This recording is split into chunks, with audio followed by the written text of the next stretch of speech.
Hello students, this is the first lecture of electrostatics and in this lecture we will start with first question which is electric charge. Okay, तो electrostatics this is the 10th chapter of physics और इसमें आज हम start करने जा रहे हैं electric charge. Okay, सबसे बेसिक टॉपिक है इलेक्ट्रिक चार्ज.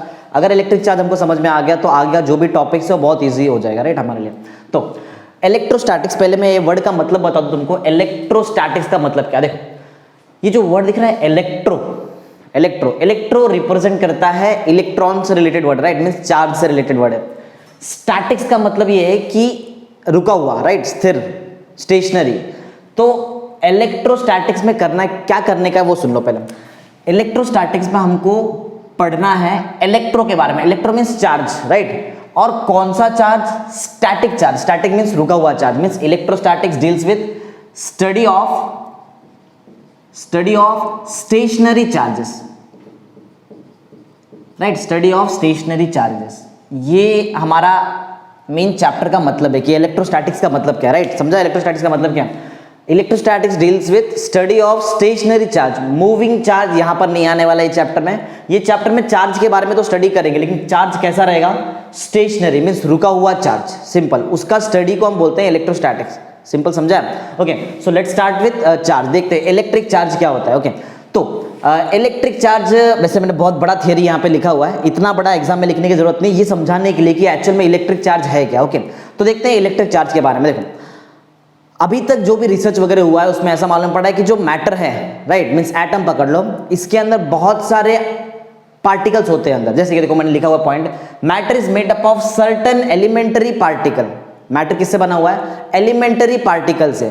बात समझ में आया? आगे जैसे जैसे टेक्नोलॉजी आगे गई, एडवांसमेंट इन द टेक्नोलॉजी हुआ, हमको मालूम पड़ा कि सिर्फ थोड़े बहुत पार्टिकल नहीं है, सर्टेन पार्टिकल, उसमें भी बहुत सारे पार्टिकल हैं जिसका ये कोर्स से कोई लेना देना नहीं है. कुछ पार्टिकल, 3 पार्टिकल हम देखने वाले, प्रोटॉन, इलेक्ट्रॉन, न्यूट्रॉन. यही हमको ये चैप्टर में देखना है, राइट. तो पॉइंट ऐसा है कि matter is made up of tiny particles, या फिर आप बोल सकते हो सर्टेन एलिमेंटरी पार्टिकल्स. देखो यहाँ पे क्लियर लिखा हुआ है, right, matter is made up of certain elementary particle. और जैसे जैसे टेक्नोलॉजी में एडवांसमेंट हुआ और भी पार्टिकल्स हमको मिले, right. With the advancement in the technology we have discovered hundreds of elementary particle. और बहुत सारा एलिमेंटरी हमने पार्टिकल निकाला. पॉइंट समझ में आ रहा है मैं क्या बता रहा हूँ? पॉइंट ऐसा है कि मैटर, देखो मैं डायरेक्ट में चार्ज पे नहीं है, मैंने अभी तक इलेक्ट्रिक चार्ज बताया नहीं है, मैं अभी डील कर रहा हूँ पहले तो मैटर से. देखते हैं मैटर वगैरह के बारे में, फिर आगे जब यहाँ तक पहुंच जाएंगे तो A to Z सब कुछ समझ में आ जाएगा चार्ज के बारे में, इलेक्ट्रिक चार्ज. ओके, तो अभी तक हमने देखा कि जो मैटर है वो किससे बना है? Elementary particle, certain elementary particle. और जैसे जैसे टेक्नोलॉजी और आगे गया, हमको ये मालूम पड़ा कि सिर्फ सर्टेन एलिमेंटरी पार्टिकल नहीं, हमने और बहुत सारे हंड्रेड्स ऑफ एलिमेंटरी पार्टिकल को डिस्कवर कर लिया है, राइट. देखो यहाँ तक अभी तक मैंने बता दिया आपको कि एलिमेंटरी पार्टिकल, इसमें से बहुत सारा पार्टिकल ऐसा है जो हमको इस चैप्टर में जिसका जरूरत नहीं है, राइट. और बहुत सारा रेयर भी है, मींस रेयर समझ आता है ना, रेयर. तो देखो आगे पॉइंट था, many of them are rare and no concern to us in this present course. ये कोर्स में हमारे पास सिर्फ हमको 3 ही पार्टिकल देखना है, बाकी के पार्टिकल से हमको कोई लेना देना नहीं है, राइट. तो आई थिंक आपको ये पॉइंट समझ में आ गया. पॉइंट मैंने क्या बताया? पॉइंट बहुत सिंपल है कि मैटर किससे बना है? मैटर बना है सर्टेन एलिमेंटरी पार्टिकल से, राइट. क्या सिर्फ सर्टेन एलिमेंटरी पार्टिकल है? नहीं. हम जैसे जैसे टेक्नोलॉजी आगे गया, हमने 100 ऑफ एलिमेंटरी पार्टिकल को डिस्कवर किया है, राइट. उसमें से क्या 100 का 100 एलिमेंटरी पार्टिकल स्टडी करने वाले हैं? नहीं. कितना स्टडी करेंगे? 3 ही स्टडी करेंगे. और बहुत सारा तो ऐसा है कि रेयर होता है, राइट. रेयर समझ में आता है ना, रेयर है. और ऐसा भी है कि जो हमको इस कोर्स में जिसका जरूरत नहीं है. Many of them are rare and no concern to us in this present course.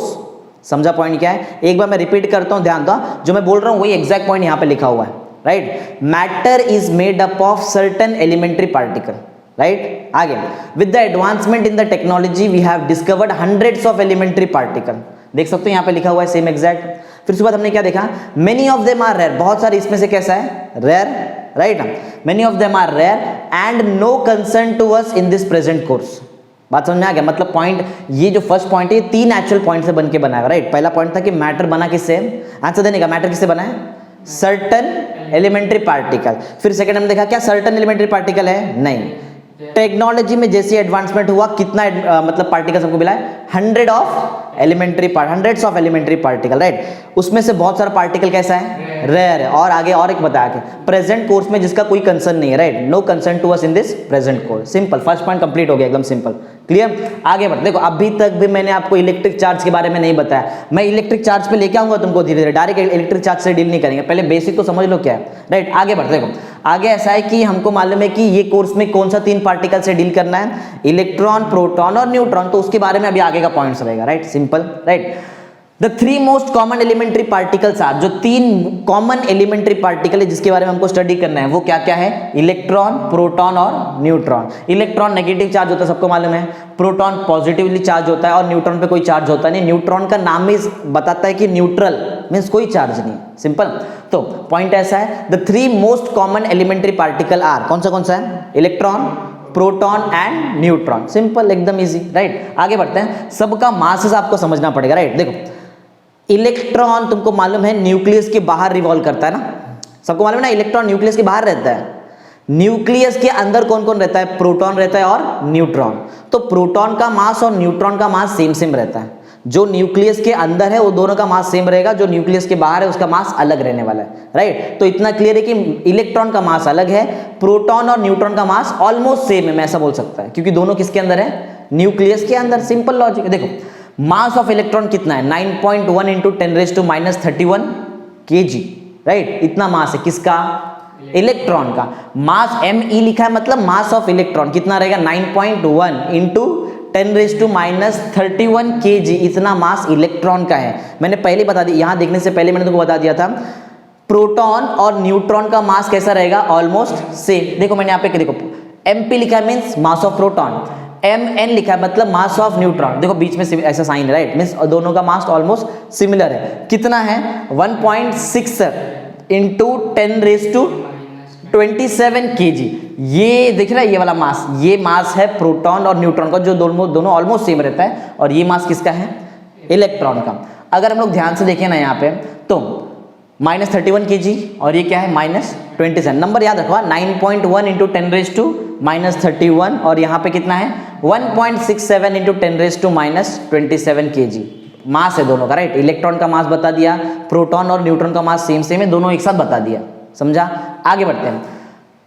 एक बार देखो, एक सिंपल सा लॉजिक, एक क्वेश्चन पूछता हूँ, देखते हैं समझ में आता है कि नहीं तुमको। देखो इलेक्ट्रॉन है और बाजू में एक और इलेक्ट्रॉन है, 2 इलेक्ट्रॉन एक दूसरे को रिपल करता है कि अट्रैक्ट करता है? इलेक्ट्रॉन दोनों नेगेटिवली चार्ज है ना, 2 सेम चार्ज एक दूसरे को रिपल करता है, राइट ना? 2 सेम चार्ज एक दूसरे को रिपल करता है, पढ़ा रहेगा समझना, like charge repels each other, right? और अनलाइक चार्ज अट्रैक्ट करता है। इलेक्ट्रॉन एक दूसरे को रिपल करता है, ठीक है, लेकिन इलेक्ट्रॉन के पास मास है ना, मास। दूसरे इलेक्ट्रॉन जो उसके बाजू में रहेगा उसके पास भी मास रहेगा। तो हमने 10th में एक और चीज पढ़ा है ग्रेविटेशन में, जो भी चीज के पास मास रहता है वो एक दूसरे को अट्रैक्ट भी करता है, पढ़ा है ना, न्यूटन का ग्रेविटेशन लॉ पढ़ा है ना? वहां पे हमने देखा कि कोई भी पार्टिकल जिसके पास मास है वो एक दूसरे पार्टिकल को अट्रैक्ट करता है जिसके पास मास रहेगा। तो मीन्स बोलने का सिंपल मतलब है, 2 पार्टिकल जिसके पास मास है वो एक दूसरे को अट्रैक्ट करता है, राइट? तो इलेक्ट्रॉन क्या करेगा? इलेक्ट्रॉन चार्ज की वजह से एक दूसरे को रिपल करेगा, राइट है, लेकिन मास की वजह से एक दूसरे को क्या करने वाला है? अट्रैक्ट भी करेगा, क्योंकि न्यूटन का ग्रेविटेशन लॉ है। बात समझ में आया? तो पॉइंट नहीं, देखो आगे क्या है, बिकॉज ऑफ दिस मासेस, मास है ना इनके पास, राइट है ना, मास है, because of this masses this particle attracts each other, दोनों एक दूसरे को अट्रैक्ट करेंगे। कौन से फोर्स से अट्रैक्ट करेंगे? Gravitational force. Reason, right? वैसे बोलेंगे सर नेगेटिव तो रिपल करता है, राइट है, नेगेटिव रिपल करता है, लेकिन नेगेटिव पार्टिकल और दूसरा नेगेटिव पार्टिकल दोनों के पास मास भी तो है, तो वो अट्रैक्ट भी तो करेगा, राइट? दोनों काम करता है, अट्रैक्ट भी करता है और रिपल, लेकिन ज्यादा रिपल करता है, अट्रैक्ट कम करता है, इतना समझ लो पहले। समझा पॉइंट क्या है? तो सेकंड पॉइंट हमने ये देखा कि वो 3 कॉमन एलिमेंट्री पार्टिकल क्या क्या, right? The 3 most common elementary particles are, कौन सा है? Electron, proton and neutron with masses of, बताओ मास, इलेक्ट्रॉन का मास कितना? मास ऑफ इलेक्ट्रॉन कितना था? 9.1 इंटू 10⁻31 kg, ये इलेक्ट्रॉन का मास है। हमको मालूम है प्रोटॉन और न्यूट्रॉन का मास सेम सेम है, right? Mass of proton equal to, या फिर आप बोल सकते हैं approximately equal to mass of neutron, कितना था बताओ?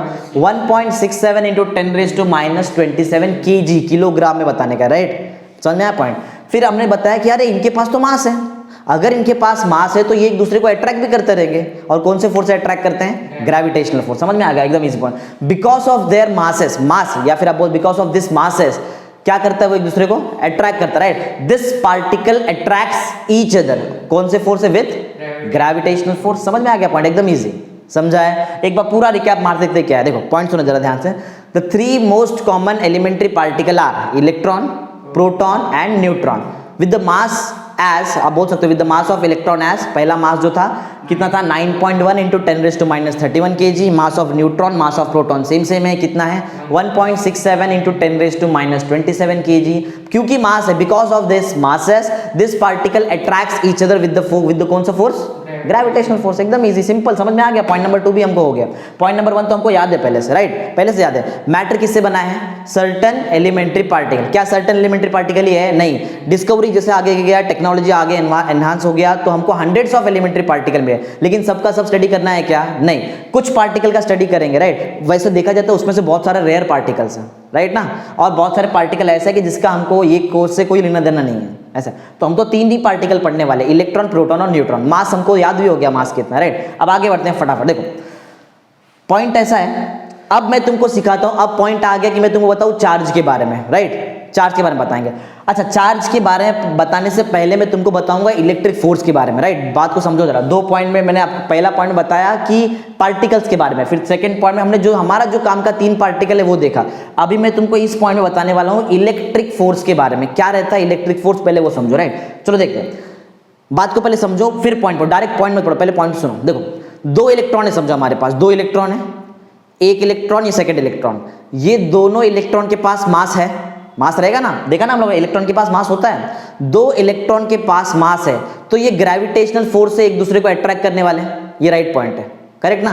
क्योंकि 2 इलेक्ट्रॉन के पास मास है तो ये दोनों इलेक्ट्रॉन एक दूसरे को अट्रैक्ट करेंगे, कौन से फोर्स से, ग्रेविटेशनल फोर्स, ये राइट है। एक और पॉइंट सुनो, ये negative electron means negatively charge है, ये इलेक्ट्रॉन ये भी नेगेटिव चार्ज। नेगेटिव चार्ज क्या करता है, एक दूसरे को रिपल करता है ना, तो यहाँ पे रिपल्शन भी आने वाला है। मींस 2 टाइप का फोर्स है। पहला कौन सा फोर्स था, अट्रैक्ट होने वाला फोर्स, और दूसरा रिपल होने वाला फोर्स। अट्रैक्ट होने वाले फोर्स का नाम हमको पहले से मालूम है, क्या बोलते हैं उसको हम, ग्रेविटेशनल फोर्स। रिपल होने वाले फोर्स को मैं बताऊंगा आपको क्या बोलते हैं, राइट। उसको एक्चुअल में हम बोलते हैं इलेक्ट्रिक फोर्स, राइट। जरा पॉइंट को समझो। देखो पॉइंट, मैं तुमको ना 2 नंबर्स बताऊंगा, वो 2 नंबर से हमको कुछ तो मालूम पड़ेगा, राइट। देखो ध्यान दो, पहला तो ग्रेविटेशनल फोर्स कितना है वो मैं तुमको बताऊंगा, फिर तुमको बताऊंगा कि रिपल्शन वाला फोर्स कितना था। इतना समझा है पहले कि 2 इलेक्ट्रॉन एक दूसरे को अट्रैक्ट कर सकते हैं भाई, क्यों नहीं कर सकते, उनके पास मास है तो अट्रैक्ट करेंगे, राइट। 2 पार्टिकल जिनके पास मास रहता है वो एक दूसरे को अट्रैक्ट करते हैं, उसको बोलते हैं ग्रेविटेशनल फोर्स। 2 पार्टिकल अगर सेम पोलैरिटी का है, जैसे कि ये नेगेटिव ये भी नेगेटिव, तो ये रिपल भी करता है। तो रिपल कितने फोर्स से रिपल करेगा उसका भी मैं तुमको 2 आंसर बताने वाला हूं, एक ग्रेविटेशनल फोर्स और एक रिपल्शन वाला फोर्स। जरा ध्यान दो, देखो पॉइंट सुनो। Thus an electron attracts another electron, right? एक इलेक्ट्रॉन दूसरे इलेक्ट्रॉन को अट्रैक्ट कर सकता है, ग्रेविटेशनल फोर्स से अट्रैक्ट कर सकता है, right. Thus an electron attracts another electron, लेकिन एक इलेक्ट्रॉन दूसरे इलेक्ट्रॉन को अट्रैक्ट कब कर रहा है, सुनो, बीच में कुछ तो डिस्टेंस है। कितना डिस्टेंस है, 1 सेंटीमीटर का डिस्टेंस है। समझ में आ रहा है point. Thus an electron attracts another electron, right? Placed कितने डिस्टेंस पे प्लेस किया, placed at distance of 1 centimetre. देखो ना यहाँ पे एकदम क्लियर लिखा है, समझा, placed at distance of 1 centimetre away, right. और अट्रैक्ट कर रहे हैं, हम लोग ने बताया अट्रैक्ट कर रहे हैं। अट्रैक्ट करने का फोर्स हमको पहले से मालूम है, कौन सा फोर्स है, विथ ग्रेविटेशनल फोर्स। और मैंने बताया था, मैं तुमको बताऊंगा ग्रेविटेशनल फोर्स का वैल्यू कितना रहता है 2 इलेक्ट्रॉन के बीच में, जिनके बीच में डिस्टेंस 1 सेंटीमीटर का। देखो वैल्यू सुन लो, 5.5 इंटू 10⁻⁻67 n मतलब न्यूटन, राइट। ये फोर्स का यूनिट है, कैपिटल N मतलब फोर्स का यूनिट, जैसे लेंथ का यूनिट मीटर रहता है ना, राइट, पढ़ा है ना उन्होंने, वैसे ही फोर्स का यूनिट कितना है, न्यूटन, राइट, ऐसा है। तो मैंने अभी तक तुमको क्या बताया, एक इलेक्ट्रॉन दूसरे इलेक्ट्रॉन को क्या करता है, अट्रैक्ट करता है। अच्छा, एक इलेक्ट्रॉन दूसरे इलेक्ट्रॉन के बीच में डिस्टेंस कितना है, 1 सेंटीमीटर। 1 सेंटीमीटर का डिस्टेंस है, अट्रैक्ट कर रहा है, कौन से फोर्स से अट्रैक्ट कर रहा है, ग्रेविटेशनल फोर्स से अट्रैक्ट कर रहा है। कितना फोर्स है, ग्रेविटेशनल फोर्स कितना है, 5.5 इंटू 10⁻⁻67 न्यूटन। क्लियर है, इतने फोर्स से अट्रैक्ट करता है।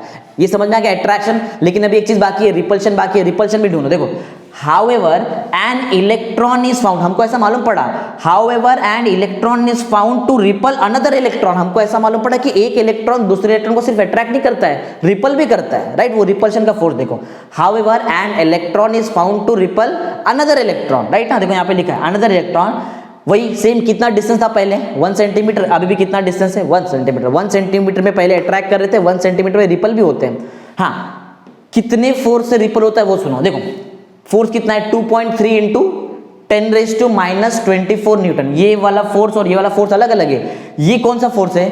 ग्रेविटेशनल फोर्स, जिससे अट्रैक्ट होते हैं। ये कौन सा फोर्स है? ये रिपल्शन वाला फोर्स है, जिससे रिपल होता है ना एक दूसरे से। समझ आ रहा पॉइंट? ऐसा ओके। दिस देखो, अब एक बात बताओ, 5.5 इंटू 10⁻67, 2.3 इंटू 10⁻24। मैं तुमको बताऊं ये दोनों में से बड़ा कौन है और छोटा कौन है। सुनो, जो भी नंबर कम नेगेटिव पावर में रहता है, देखो ये कम नेगेटिव पावर है -24 ना, और ये देखो कितना है ज्यादा नेगेटिव पावर। जो भी नंबर कम नेगेटिव पावर में रहता है वो बड़ा रहता है, राइट। और जो भी नंबर ज्यादा नेगेटिव पावर में रहेगा वो क्या रहेगा? ये छोटा रहता है। उल्टा है नेगेटिव में, छोटा नेगेटिव पावर बड़ा नंबर, राइट, और बड़ा नेगेटिव पावर छोटा नंबर रहेगा। बात समझ में? एकदम सिंपल। ओके, ये दोनों में से बड़ा नंबर कौन सा है? राइट, हमको पहले से मैंने एकदम क्लियर स्टेटमेंट बता दिया, जो भी नंबर जिसके पास 10 का नेगेटिव पावर छोटा है वो नंबर बड़ा है, राइट। जो भी नंबर जिसके पास 10 का नेगेटिव पावर बड़ा है वो एक्चुअल में छोटा नंबर है। समझा क्या? तो बताओ 5.5 इंटू 10⁻67 न्यूटन और 2.3 इंटू 10⁻24 न्यूटन, ये दोनों में से बड़ा नंबर कौन सा है? 2.3 वाला ना, 2.3 इंटू 10⁻24 न्यूटन। सिंपल, ये नंबर बड़ा है। इसका मतलब ये मालूम पड़ा कि ग्रेविटेशनल फोर्स जो था वो छोटा था, वो कम था, और रिपल्शन वाला फोर्स कैसा है? बड़ा है। तो ये जो रिपल्शन वाला फोर्स बड़ा है और ग्रेविटेशन वाला फोर्स छोटा है, तो रिपल्शन वाले फोर्स में कुछ तो एक्स्ट्रा फोर्स रहेगा ना, इससे कुछ तो एक्स्ट्रा फोर्स। सोचो ना, दो चीज अट्रैक्ट भी कर रहा है, रिपल भी कर रहा है, इसका मतलब क्या है? ऐसा हो सकता है कि दोनों का, अगर समझो अट्रैक्शन और रिपल्शन वाला फोर्स अगर सेम होता तो क्या होता? तो इलेक्ट्रॉन वैसे का वैसे रहता, कुछ भी नहीं होता उसमें, राइट। लेकिन यहां पे ऐसा नहीं है, ग्रेविटेशनल फोर्स छोटा है और रिपल्शन वाला फोर्स बहुत बड़ा है। इसके वजह से ग्रेविटेशनल फोर्स हमको दिखाई वहां पे नहीं देता है। हमको क्या ज्यादा दिखाई देगा? हमको तो रिपल्शन वाला फोर्स दिखाई देता है। समझा पॉइंट क्या है? जो ज्यादा रहेगा वही दिखाई देगा ना हमको, सिंपल सा लॉजिक है। तो ये जो एक्स्ट्रा फोर्स है ना, this extra force is called as electric force. इसको ही हम लोग बोलते हैं इलेक्ट्रिक फोर्स। पॉइंट समझा? क्या बताया मैंने? जरा फिर से ध्यान से सुनो। Thus an electron attract, पहले अट्रैक्ट फिर ripple. Thus an electron attracts another electron placed at a distance of 1 centimetre, right. Attract करता है, कितने फोर्स से अट्रैक्ट करता है? बाय कौन सा फोर्स था? Gravitational force. यहाँ पे ना ग्रेविटेशनल फोर्स वैल्यू कितना था? 5.5 इंटू 10⁻67 न्यूटन का ग्रेविटेशनल फोर्स से अट्रैक्ट कर रहा था वो, राइट। हाँ, फिर हमने देखा कि हमको और एक चीज और मालूम पड़ा।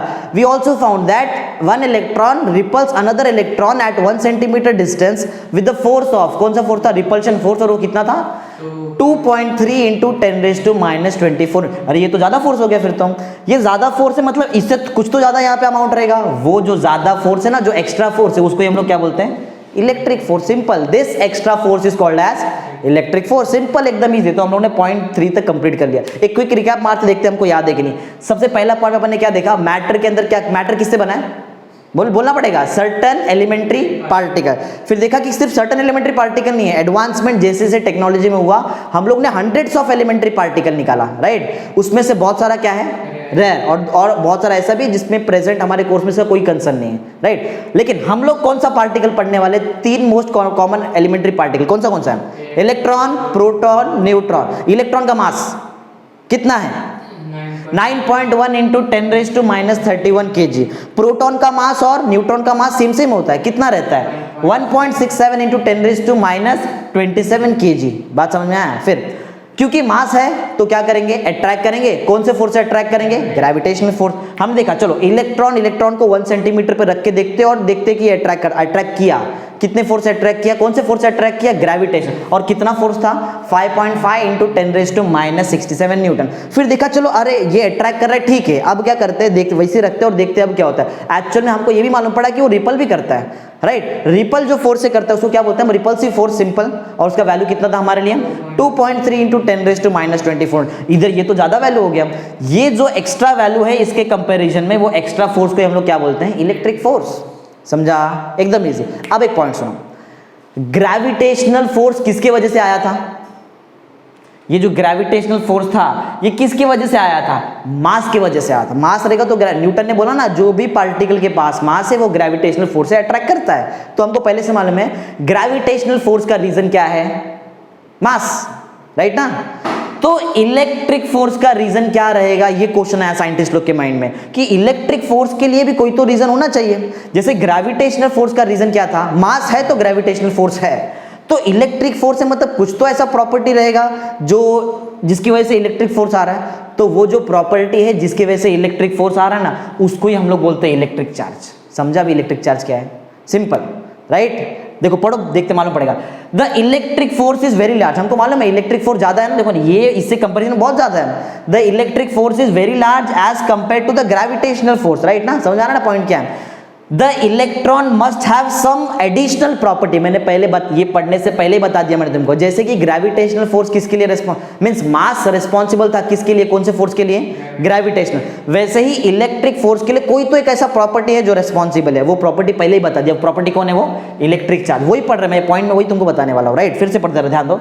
Electric force is very large, किसके कंपेरिजन में, as compare to that of gravitational force, right ना, तो ज्यादा है। तो चलो आगे देखते हैं। फिर इसका मतलब ये हो कि इलेक्ट्रॉन रिपल कर रहा था उसके पास ऐसा कुछ तो प्रॉपर्टी है जिसकी वजह से रिपल्शन हो रहा है ना, जिसकी वजह से इलेक्ट्रिक फोर्स आ रहा है, वो प्रॉपर्टी इलेक्ट्रिक चार्ज है। देखते हैं, देखो। The electron must have some additional property apart from mass, mass को छोड़ के भी कोई एक प्रॉपर्टी होना चाहिए जिसकी वजह से इलेक्ट्रिक फोर्स आ रहा है। वो प्रॉपर्टी आपको मालूम है कौन सा प्रॉपर्टी, वो इलेक्ट्रिक चार्ज, राइट ना। The electron must have some additional property apart from the mass, mass को छोड़ के भी एक प्रॉपर्टी होना चाहिए। विच इज रिस्पॉन्स, हाँ वो जो प्रॉपर्टी रहेगा मास को छोड़ के, उसकी वजह से कौन सा फोर्स आ रहा है, इलेक्ट्रिक फोर्स, राइट ना, और वो हमको प्रॉपर्टी मालूम पड़ गया, राइट। देखो, which is responsible for electric force, electric force के लिए प्रॉपर्टी रेस्पॉन्सिबल होगा, वो प्रॉपर्टी क्या है, we call this property as charge. Charge means electric charge, simple. समझा पॉइंट क्या है, बहुत इजी पॉइंट था, बहुत ज्यादा इजी। पॉइंट नंबर 4 एक बार रिकैप कराता हूं, ध्यान दो। देखो, इलेक्ट्रॉन जो है, इलेक्ट्रॉन में देखो दो टाइप के फोर्स आया, एक इलेक्ट्रिक फोर्स जो रिपल किया, एक ग्रेविटेशनल फोर्स आया। हमको मालूम पड़ा कि इलेक्ट्रिक फोर्स ज्यादा है, ग्रेविटेशनल फोर्स कम है।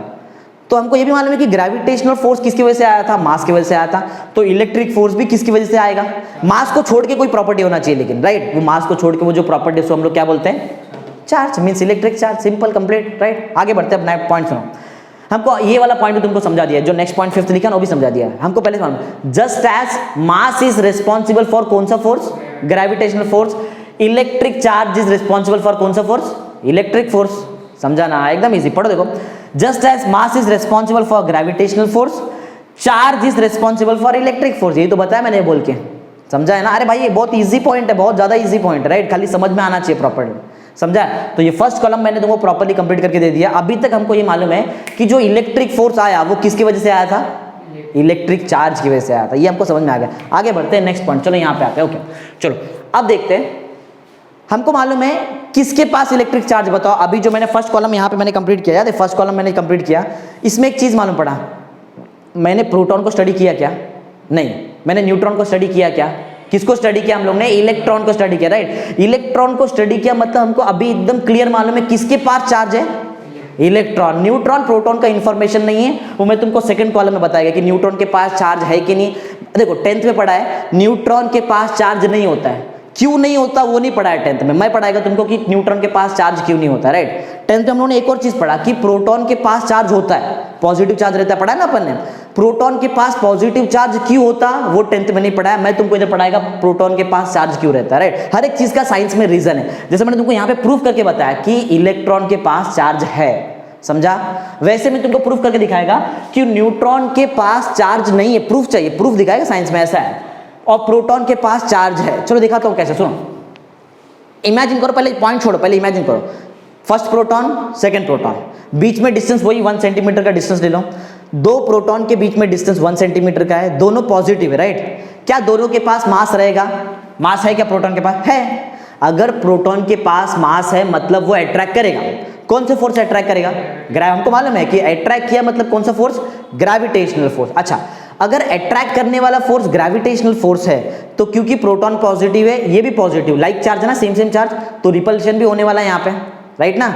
रिपल्शन हुआ, जैसे इधर रिपल्शन हुआ था, रिपल्शन हुआ तो रिपल्सिव फोर्स आता है, उसका वैल्यू याद है ना, यहाँ पे वैल्यू लिखा था, देखो मैंने यहाँ पे, रिपल्सिव फोर्स ज्यादा हो गया था as compare to gravitational force. देखते हैं कि ऐसी कुछ काम होता है क्या यहाँ पे, चलो देखते, देखो। Two proton placed at a distance of, वही तो है ना point same, two proton placed at a distance of 1 centimetre apart, 1 centimetre distance पे दोनों को रख दिया अपन ने, right. Also repels each other, ये भी रिपल करता है, right, also repels each other with the force, कितने फोर्स से रिपल करता है 2.3। अरे बोले ये तो किधर तो देखा है अपन ने, ये तो इधर देखा था, ये दिख रहा है यहाँ पे, दो इलेक्ट्रॉन जितने फोर्स से रिपल करता है उतने ही फोर्स से कौन रिपल करता है, दो प्रोटॉन रिपल करता है। मतलब ऐसा है कि अगर इसमें इलेक्ट्रिक चार्ज था मतलब प्रोटॉन में भी इलेक्ट्रिक चार्ज है। समझा पॉइंट क्या है, एकदम इजी है, राइट। हम लोग यहाँ पे क्या देखा, दो प्रोटॉन है, दोनों के बीच में डिस्टेंस 1 सेंटीमीटर का है, राइट, और दोनों के बीच में क्योंकि डिस्टेंस 1 सेंटीमीटर का है, और हमने देखा कि अट्रैक्शन तो होने वाला है, अट्रैक्शन तो होगा। अच्छा बताओ अट्रैक्शन कितना रहेगा, जो अट्रैक्शन करने वाला ग्रेविटेशनल फोर्स है वो कितना रहने वाला है, वो कितना रहे, इतना ही रहेगा। अब बोले सर कैसे मालूम पड़ा, सेम इधर नहीं किधर, ये सेम इतना ही फोर्स रहेगा। बात समझो, जो प्रोटॉन देखो यहाँ पे जैसे हम लोगों ने पहले पढ़ा था कि ये जो फोर्स था, राइट, ये रिपल्सिव फोर्स था ना, ये रिपल्सिव फोर्स है, एग्जैक्ट रिपल्सिव फोर्स आया था, हाँ, लेकिन अट्रैक्शन नहीं, शायद अट्रैक्शन वाला फोर्स ना वो इक्वल नहीं हो सकता है, क्योंकि देखो इलेक्ट्रॉन का मास, क्या इलेक्ट्रॉन का मास और प्रोटॉन का मास सेम सेम है क्या, इलेक्ट्रॉन का मास और प्रोटॉन का मास सेम सेम है क्या, नहीं, प्रोटॉन और न्यूट्रॉन का मास सेम है। मास पे कौन सा फोर्स डिपेंड करता है, ग्रेविटेशनल फोर्स, तो इसका जो ग्रेविटेशनल फोर्स है वो अलग रहने वाला है, और प्रोटॉन में जो ग्रेविटेशनल फोर्स आएगा वो क्या रहेगा, वो अलग रहेगा। रीजन समझा क्या है, क्योंकि दोनों का मास अलग अलग है। अगर मैं पूछूं तुमको न्यूट्रॉन में जो ग्रेविटेशनल फोर्स होगा दो न्यूट्रॉन के बीच में और दो प्रोटॉन के बीच में जो ग्रेविटेशनल फोर्स है दोनों के एक ही डिस्टेंस पर रखा है, तो क्या वो सेम रहेगा, हाँ वो सेम रहेगा, क्यों, दोनों का मास सेम सेम है, मास सेम ग्रेविटेशनल फोर्स से, समझा, सिंपल, ओके। तो यहां पे जो ग्रेविटेशनल फोर्स होएगा वो इलेक्ट्रॉन के कंपैरिजन में अलग ग्रेविटेशनल फोर्स है, लेकिन रिपल्सिव फोर्स कैसा है, सेम सेम है। हमको ग्रेविटेशन थोड़ी पढ़ रहे हैं हम लोग चैप्टर, हम लोग क्या पढ़ रहे हैं, हम तो इलेक्ट्रोस्टैटिक्स पढ़ रहे हैं, इलेक्ट्रोस्टैटिक्स पढ़ रहे हैं, तो रिपल्सिव फोर्स से डील करो। कौन से फोर्स से डील करो, रिपल्सिव। इसके लिए मैंने यहाँ पे ग्रेविटेशनल फोर्स नहीं लिखा है, देखो मैंने यहाँ पे खाली क्या बताया, कौन सा फोर्स जो रिपल करता है, और फोर्स कितना है 2.3 इंटू 10⁻⁻24 न्यूटन। ये फोर्स तो इलेक्ट्रॉन वाले फोर्स, इलेक्ट्रॉन के रिपल्सिव फोर्स से मैच हो गया, मतलब यहां भी इलेक्ट्रिक चार्ज रिस्पॉन्सिबल है, किसके लिए, इलेक्ट्रिक फोर्स के लिए। इसका मतलब है अगर इलेक्ट्रॉन में चार्ज है तो प्रोटॉन में भी चार्ज है, इलेक्ट्रॉन का चार्ज अलग है, प्रोटॉन का चार्ज अलग है, ऐसा है क्या, नहीं, दोनों का रिपल्सिव फोर्स कैसा है, सेम है, तो दोनों का चार्ज भी कैसे रहेगा, सेम। इसके लिए हम लोग बोलते हैं, 10th में पढ़ा था, जितना चार्ज इलेक्ट्रॉन पे रहता है उतना ही चार्ज प्रोटॉन पे रहता है, दोनों का चार्ज एक दूसरे को कैंसिल करता है और एटम इलेक्ट्रिकली न्यूट्रल होता है, ऐसा पढ़ा है हम लोग ने 10th में, पढ़ा है ना ऐसा, राइट, समझा। तो मैंने क्या क्या बताया, जरा पॉइंट, कंफ्यूजन नहीं होना चाहिए।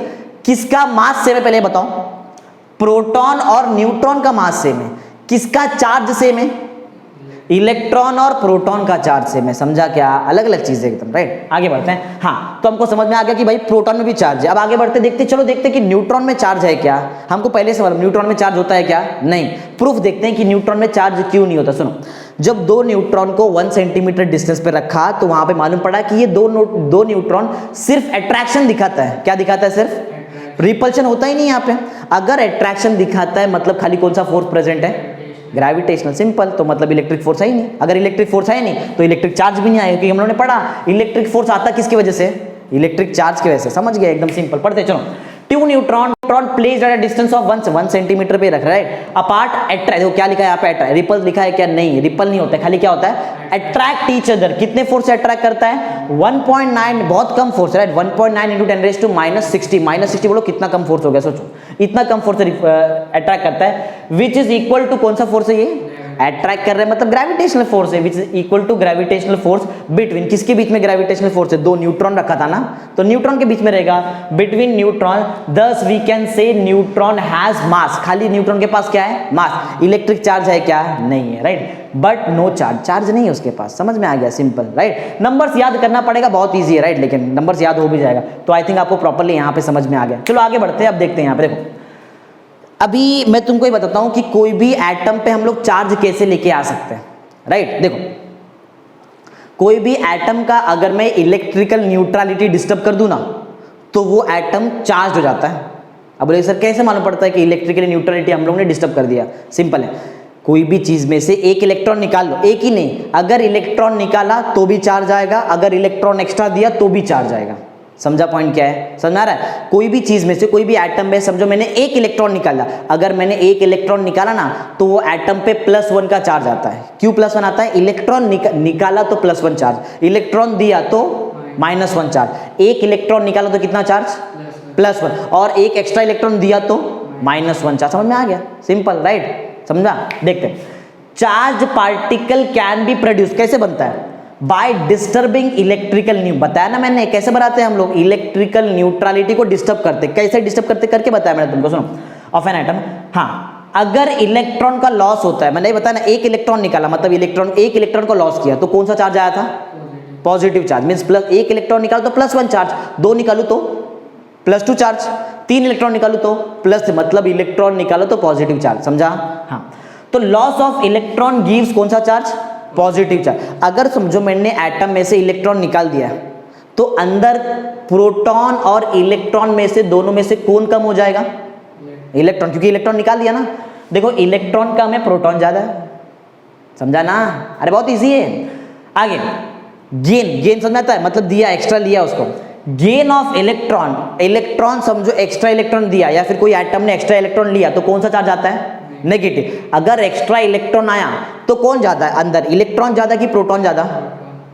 एक्स्ट्रा इलेक्ट्रॉन लिया, पहले से इलेक्ट्रॉन है और एक्स्ट्रा इलेक्ट्रॉन लिया तो इलेक्ट्रॉन ज्यादा हो गया ना। समझा ना? देखो, तो यहां पे हमने क्या लिखा है? गेन ऑफ इलेक्ट्रॉन गिव्स कौन सा चार्ज? Negative charge. बताया ना था ना तुमको मैंने, अरे एक इलेक्ट्रॉन निकाला मतलब लॉस किया इलेक्ट्रॉन का ना, इलेक्ट्रॉन का लॉस किया तो पॉजिटिव चार्ज। एक इलेक्ट्रॉन दिया मतलब गेन किया इलेक्ट्रॉन, मतलब नेगेटिव चार्ज। समझा ना पॉइंट? सिंपल। तो क्या लिखा? Gain of electron gives negative charge. और नेगेटिव, अरे बहुत इजी है, पॉजिटिव चार्ज रहेगा ना तो प्रोटॉन ज्यादा इलेक्ट्रॉन कम, नेगेटिव चार्ज रहेगा तो कौन ज्यादा? इलेक्ट्रॉन ज्यादा प्रोटॉन कम। शॉर्टकट है बहुत सारा। समझा? आगे बढ़ते हैं। देखो नेक्स्ट, अगर समझो मैं ऐसा बोलता है, इफ एन, देखो ये पॉइंट बहुत इंपॉर्टेंट है, इसके बाद तो बहुत इजी पॉइंट है। सुनो, 9th पॉइंट बहुत इंपॉर्टेंट है। अगर मैं बोलूं कोई भी बॉडी नेगेटिवली चार्ज है, कैसा चार्ज है? तुम लोग आंसर देंगे, मैं खाली जस्ट बता रहा है। कोई भी बॉडी अगर नेगेटिवली चार्ज है, इसका मतलब उसके पास क्या ज्यादा है? इलेक्ट्रॉन ज्यादा है। इलेक्ट्रॉन ज्यादा है, क्या इलेक्ट्रॉन के पास मास रहता है? रहता है ना। तो अगर इलेक्ट्रॉन ज्यादा है बॉडी के पास तो मैं ऐसा बोल सकता है ना कि बॉडी का मास ज्यादा हो गया। बोल सकते हैं ऐसा। सोचो ना, एक एटम है, उसने एक एक्स्ट्रा एक क्या समझो 10 एक्स्ट्रा इलेक्ट्रॉन लिया, 10 एक्स्ट्रा इलेक्ट्रॉन लिया तो खाली क्या इलेक्ट्रॉन लिया, उसका मास नहीं आएगा क्या? उसके साथ में मास भी आएगा ना। तो एटम में 10 इलेक्ट्रॉन एक्स्ट्रा लिया, मतलब वो एटम के पास जो पहले मास था वो तो था, एक्स्ट्रा 10 इलेक्ट्रॉन का मास आ गया तो मास बढ़ गया ना अभी। समझा पॉइंट क्या है? तो बोलने का मतलब ये है कि कोई भी बॉडी अगर नेगेटिवली चार्ज है तो उसका मास इंक्रीज होता है, राइट है ना? इंक्रीज होएगा मास। अच्छा, और मास ऐसा है क्या डायरेक्ट 1 kg बढ़ जाएगा, 2 किलो बढ़ जाएगा? ऐसा नहीं होता है। देखो कितना कम मास होता है इलेक्ट्रॉन का, तो नेग्लिजिबली इंक्रीज, लेकिन इंक्रीज होता है। पॉइंट समझा? तो हमने क्या लिखा? नेगेटिवली चार्ज बॉडी है तो उसका मास इंक्रीज होता है, लेकिन नेग्लिजिबली, बहुत थोड़ा थोड़ा बढ़ेगा। समझा है? अच्छा, उल्टा ऐसा करते, चलो दूसरा ऐसा करते हैं। अगर कोई बॉडी के पास पॉजिटिव चार्ज है, कौन सा चार्ज है? अगर बॉडी के पास, सोचो पॉजिटिव, पढ़ने की जरूरत नहीं, बनाओ माइंड में पूरा स्टेटमेंट बनाओ। अगर कोई बॉडी के पास पॉजिटिव चार्ज है तो क्या हुआ था बताओ? उसके साथ उसका इलेक्ट्रॉन निकाल दिया था ना अपन ने, तभी तो पॉजिटिव चार्ज आता है। जब भी कोई बॉडी से इलेक्ट्रॉन निकलेगा तो कौन सा चार्ज आता है? पॉजिटिव। इलेक्ट्रॉन निकला तो मास कम हुआ ना बॉडी का। अरे इलेक्ट्रॉन निकला मतलब मास अपना इलेक्ट्रॉन लेके जाएगा, राइट ना? समझ आ रहा है? इलेक्ट्रॉन जो है वो अपना मास जो भी है उसको लेके जाएगा, ऐसा साथ में लेके जाएगा, क्योंकि समझ में आ रहा है ना पॉइंट ऐसा। तो बॉडी का मास कभी कम होता है जब वो पॉजिटिव चार्ज है, राइट? उल्ट एकदम सिंपल समझो ना, अगर बॉडी पे नेगेटिव चार्ज है मतलब एक्स्ट्रा इलेक्ट्रॉन है, मतलब एक्स्ट्रा मास है। सिंपल। कोई बॉडी के पास पॉजिटिव चार्ज है, इसका मतलब क्या है? उसके पास कम इलेक्ट्रॉन है, मतलब कम मास है। समझा क्या? बहुत इजी। देखो, similarly if the body gains positive charge, कौन सा चार्ज है उसके पास? Positive charge, it's mass decreases. Positive charge मतलब कम इलेक्ट्रॉन, मतलब कम मास। नेगेटिव चार्ज मतलब क्या? ज्यादा इलेक्ट्रॉन, मतलब कितना मास? ज्यादा मास। सिंपल समझ आ रहा है ना पॉइंट क्या है? तो आई थिंक ये पॉइंट आपको प्रॉपर्ली समझ में आ गया है। कितना मास कम होता है, कितना मास बढ़ता है, वो सुनो। देखो, समझो एक एटम में मैंने एक एक्स्ट्रा इलेक्ट्रॉन लेकर आया। कितना एक्स्ट्रा इलेक्ट्रॉन लेकर आया? एक। तो कितना मास बढ़ेगा? इतना बढ़ेगा, क्योंकि एक मास का इलेक्ट्रॉन इतना ही रहता, एक इलेक्ट्रॉन का मास इतना ही होता है ना। समझा? वही एक एटम में से मैंने एक इलेक्ट्रॉन निकाल दिया तो कितना मास कम हुआ रहेगा? इतना मास कम हुआ रहेगा। अगर मैंने 2 निकाला, समझो 2 इलेक्ट्रॉन निकाल दिया तो इसका डबल मास कम हो जाएगा ना। समझा? और वही उस एटम में मैंने अगर 2 इलेक्ट्रॉन लेके आया तो इसका डबल मास बढ़ जाएगा। अरे बोलने का मतलब सिंपल है, एक इलेक्ट्रॉन लाया तो इलेक्ट्रॉन का मास कम होएगा, 2 इलेक्ट्रॉन लाया तो डबल उसका कम होएगा। समझा रहे पॉइंट कैसा है? दो मतलब जो भी है, समझो इलेक्ट्रॉन लाते हैं तो मास बढ़ता है, और इलेक्ट्रॉन जब लूज होता है तो मास कम होता है। तो कितना होएगा, me के साथ n भी आएगा। n मतलब क्या है, नंबर ऑफ, कितना नंबर ऑफ इलेक्ट्रॉन पे काम कर रहे हो, राइट, कितने नंबर ऑफ इलेक्ट्रॉन पे। तो आई थिंक आपको समझ में आ गया, n इंटू me मास कम होता है बढ़ता है, मतलब चेंज होता है, राइट। देखो, सो इट्स मास डिक्रीज, वो भी है, change in the mass is कितना रहेगा, n इंटू me। अगर 1 रहेगा तो सिर्फ me, 2 रहेगा तो 2me, 3 रहेगा तो 3me, ऐसा समझा, ओके। n और me के बारे में यहाँ पे लिखा, देखो n क्या है, नंबर ऑफ इलेक्ट्रॉन्स है, और me क्या है, मास ऑफ इलेक्ट्रॉन है। सबसे जो छोटा चार्ज, सबसे जो छोटा सबसे जो ऐसा बोल सकते हैं, जो सबसे छोटा चार्ज अभी तक हमको मालूम है, राइट, जो हमारे सिलेबस में है, उसको बोलते हैं हम क्वांटम ऑफ चार्ज। क्या बोलते हैं, क्वांटम ऑफ चार्ज। और वो कितना रहता है, 1.602, ये पढ़ा भी रहेगा 10th में, राइट, 1.602 इंटू 10⁻⁻19 कूलम। कूलम क्या है, चार्ज का यूनिट है, राइट ना, कूलम क्या है, चार्ज का यूनिट है। तो अगर तुमको कोई भी पूछा कि एक इलेक्ट्रॉन पे कितना चार्ज रहता है, इतना चार्ज रहता है, समझा पॉइंट क्या है, एक इलेक्ट्रॉन का मास इतना है और चार्ज इतना है, याद कर लो पॉइंट एकदम। Charge on electron is 1.602 into 10⁻⁻19 coulomb, याद रहेगा, बहुत इजी है, 1.602 10⁻⁻19, और कूलम तो याद ही रहेगा सबको, सिंपल, समझ में आया। ये सबसे छोटा चार्ज अभी तक हमको मालूम है हमारे सिलेबस में, राइट। आगे बढ़ते, देखो, अगर मुझे समझो चार्ज का फॉर्मूला लिखना है, चार्ज का फॉर्मूला, तो चार्ज का Q मतलब चार्ज, E मतलब इलेक्ट्रॉन, राइट, और एक इलेक्ट्रॉन पे चार्ज कितना रहता है, इतना रहता है, सिंपल। अगर मुझे चार्ज का फॉर्मूला लिखना है, Q का फॉर्मूला, तो Q का फॉर्मूला देखो क्या दिया है, N इंटू E।